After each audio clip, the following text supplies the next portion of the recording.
बोलिए शिव शंकर भगवान की जय। प्रिय भक्तों। श्री शिव महापुराण के वायव्य संहिता उत्तरखंड की अगली कथा है षड़ध्व शोधन की विधि। तो आइए भक्तों, आरंभ करते हैं इस कथा के साथ। 17वां अध्याय। उपमन्यु कहते हैं, हे यदुनंदन, इसके बाद गुरु शिष्य की योग्यता को देखकर उसके संपूर्ण बंधन को निवृत्ति के लिए षड़ध्व शोधन करे।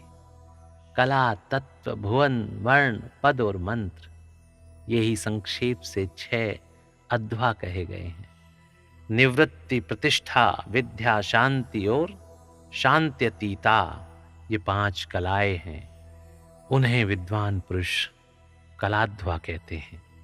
अन्य 5 अध्वा इन 5 कलाओं से व्याप्त हैं।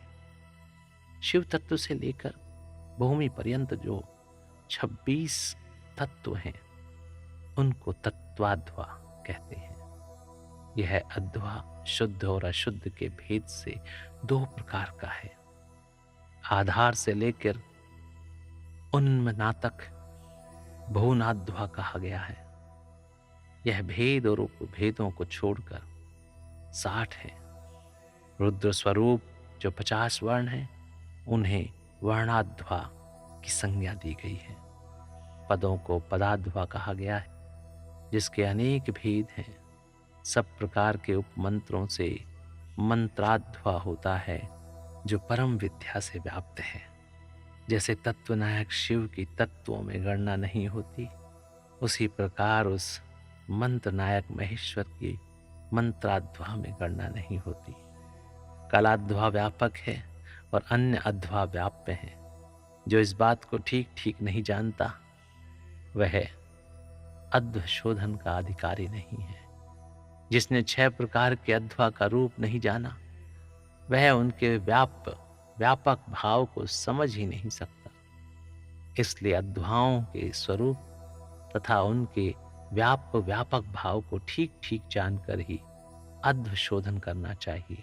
पूर्ववत कुंड और मंडल निर्माण का कार्य वहां करके पूर्व दिशा में 2 हाथ लंबा चौड़ा कलश मंडल बनावें। तत्पश्चात शिवाचार्य शिष्य सहित स्नान और नित्य कर्म करके मंडल में पृष्ठ हो पहले ही की भांति शिव जी की पूजा करें। फिर वहां लगभग 4 सेर चावल से तैयार की गई खीर में से आधा प्रभु को नैवेद्य लगा दे और शेष खीर को होम के लिए रख दे। पूर्व दिशा की ओर बने हुए अनेक रंगों से अलंकृत मंडल में गुरु 5 कलशों की स्थापना करे। 4 को तो चारों दिशाओं में रखे और 1 को मध्य भाग में। उन कलशों पर मूल मंत्र के नमः शिवाय इन 5 अक्षरों को बिंदु और नाद से युक्त करके उनके द्वारा कल्प विधि का ज्ञाता गुरु ईशान आदि ब्रह्मों की स्थापना करे। मध्यवर्ती कलश पर ओम नम ईशानाय नमः ईशानम स्थापयामि। ओम नमः ईशानाय नमः ईशानम स्थापयामि कहकर ईशान की स्थापना करें। पूर्ववर्ती कलश पर ओम मम तत्पुरुषाय नमः तत्पुरुषम स्थापयामि कहकर तत्पुरुष की। दक्षिण कलश पर ओम शिम अघोराय नमः अघोरम स्थापयामि कहकर अघोर की। वाम या उत्तर भाग में रखे हुए कलश पर ओम वाम वामदेवाय नमः वामदेवम स्थापयामि कहकर वामदेव की। तथा पश्चिम के कलश पर ओम यम सधोजाताय नमः सधोजातम स्थापयामि कहकर सधोजात की स्थापना करें। तदंतर रक्षा विधान करके मुद्रा बांधकर कलशों को अभिमंत्रित करें। इसके बाद पूर्ववत शिवाग्नि में होम आरंभ करें। पहले होम के लिए जो आदि खीर रखी गई थी, उसका हवन करके शेष भाग शिष्य को खाने के लिए दें। पहले की भांति मंत्रों का तर्पणांत कर्म करके पूर्णाहुति होम करने के पश्चात प्रदीपन कर्म करें। प्रदीपन कर्म में ओम हुम नमः शिवाय फट स्वाहा का उच्चारण करके क्रमशः हृदय आदि अंगों को 3-3 आहुतियां देनी चाहिए।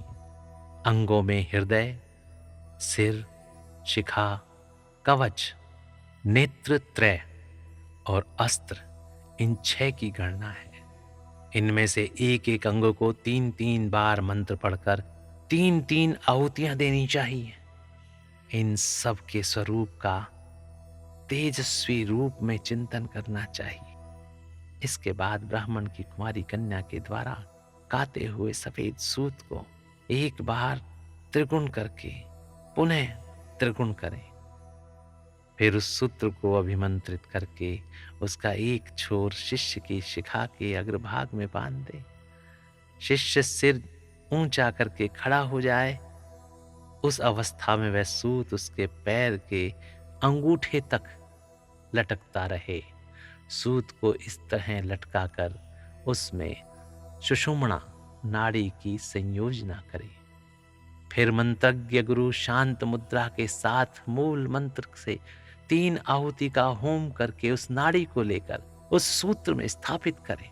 फिर पूर्वत फूल फेंककर शिष्य के हृदय में ताड़न करे और उससे चैतन्य को लेकर 12 आहुतियों के पश्चात शिव को निवेदित कर उस लटकते हुए सूत्र को एक सूत से जोड़ें और हुम फट मंत्र से रक्षा करके उस सूत को शिष्य के शरीर में लपेट दे। फिर यह भावना करें कि शिष्य का शरीर मूल त्रयमय पाश है। योग और योगत्व ही उसका लक्षण है। यह विषय इंद्रिय और देह आदि का जनक है। तदंतर शांत्यतीता आदि 5 कलाओं को, जो आकाश आदि तत्व रूपणी है, उस सूत्र में उनके नाम ले लेकर जोड़ना चाहिए। किस प्रकार? यथा व्योम रूपणीं शांत्यतीत कलाम योजयामि, वायुरूपणीं शांति कलाम योजयामि, तेजोरूपणीं विद्या कलाम योजयामि, जलरूपणीं प्रतिष्ठा कलाम योजयामि, पृथ्वीरूपणीं निवृत्ति कलाम योजयामि इति। इस प्रकार इस तरह इन कलाओं का योजन करके उनके नाम के अंत में नमः जोड़कर उनकी पूजा करें।